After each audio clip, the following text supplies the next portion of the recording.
Hey, it's Phil. Hey, your mantra for today, should you choose to accept, is grow through it. Y'all, I don't know if you know this, life is hard. You've been through a hard thing. Have you?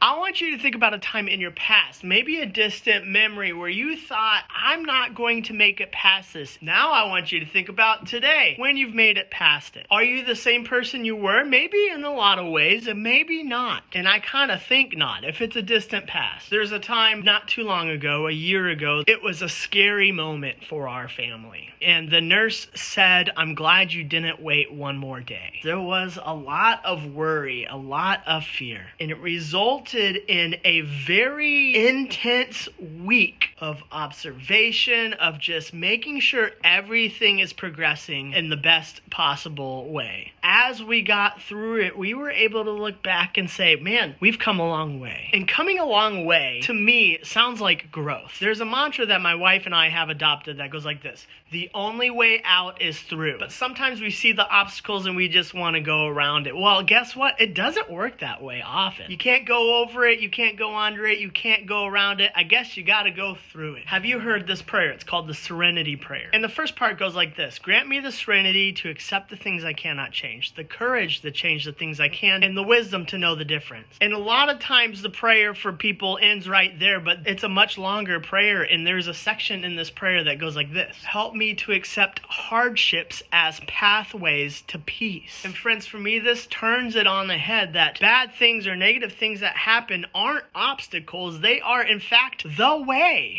to peace, the way to healing, the way to love, the way to growth. We can't avoid the bad things. We can't avoid the sorrow. We can't avoid the tragedies. We just can't. There's too many variables in this life, and we're like pretty fragile people. It doesn't take much to bring an end to this temporary body. But I'm finally getting to the point in my life where I've been through enough of the hard stuff to realize it's not actually that bad. It is in the midst of it, but getting through it and looking back and going, I have grown, I am changed, I am a different person, I am better for it. There's a book called The Alchemist, and one of the things that really stuck out to me in this book, it said that the fear of something bad happening is often worse than the bad thing actually happening. I'm finding this to be very true in my life. What happens is when we go through the hardships and we wind up somewhere else, we then look back and see the pathways and we feel the peace and we find the meaning, and then our life becomes richer and much more fascinating to look back on than to fear what is to come. So friends, you're going to go through it. That's okay. But guess what? You're going to grow through it too. You got this. And until next time, I'll see you later.